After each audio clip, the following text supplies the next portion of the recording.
Ich bin gerade am Überlegen, ob ich echt nochmal in den Keller runter soll, auf Rattenjagd. Aber ehrlich gesagt, habe ich glaube ich ein bisschen genug von Ratten. Die sind sowieso viel zu schnell und so grusig und ja, überhaupt. Und hä? Da ist jemand an der Tür. Wer könnte denn das sein? Ein Geruch steigt mir in die Nase, wo mir irgendwie bekannt vorkommt. Wo habe ich das echt schon mal geschmeckt? Gewundrig, ja, so sind wir Hunde halt, gehe ich zu der Tür und belle ein bisschen. Schliesslich ist das ja meine Aufgabe. Du, Chef, meinst du, der Köter macht uns etwas? Nein, ich glaube nicht. Komm, wir pressieren ein bisschen. Vorwärts, hopp, hopp.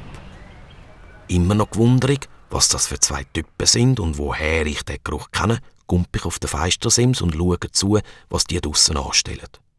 Hey, halt! Das geht doch nicht so! Die holen den Werkzeugkiste aus ihrem Auto und wollen die Garagentür aufknacken. Da braucht's einen Räuberjäger. Laut bellend und knurrend renne ich raus auf den Vorplatz und will die beiden von ihrem Arbeiten abhalten. Aber, wer will denn da gerade so bellen und knurren? Wir müssen ja nur das Garagentor flicken. Komm, da hast du ein gutes Stückchen Schoki. Braver Wachhund, brav. Ah, ist gut. Die müssen das Garagentor flicken. Ja, dann ist alles klar. Die Schoki ist fein. Den Geruch habe ich übrigens gerade wieder erkannt. Einer von diesen beiden Männern hat auch Krokodillederstiefel an. Wie der Samichlaus gestern. Ja, das scheint im Moment Mode zu sein, so Krokodillederstiefel. Die Männer machen das Garagentor auf und schauen dann auch noch gerade, ob die Autotüren funktionieren. Ich finde das zwar ein bisschen übertrieben, weil es ist ja ein neues Auto.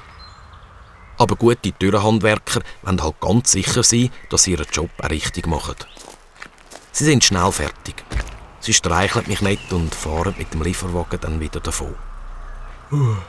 Ich bin plötzlich todmüde und schleppe mich in mein Körbchen.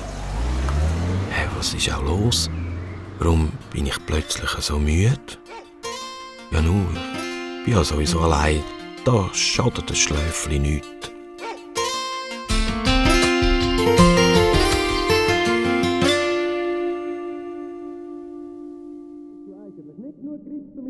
Ich träume von einem Tobsuchtsanfall und bin froh, dass ich schlafe und nicht... Nein, leider ist das kein Traum. Vor meinem Körbchen steht dem Timo Simbabwe und schimpft mit mir, wie noch nie jemand in meinem Leben geschumpft hat. Nicht genug Grips zum Einbrecher können verjagen. Für was tun wir dich eigentlich durchfüttern? Man kann dich ja nicht einmal für das brauchen. So könnten wir ja gerade so guten Hamster haben. Ja, musst gar nicht so gehäuselt schauen. Das Autoradio ist fort, weg.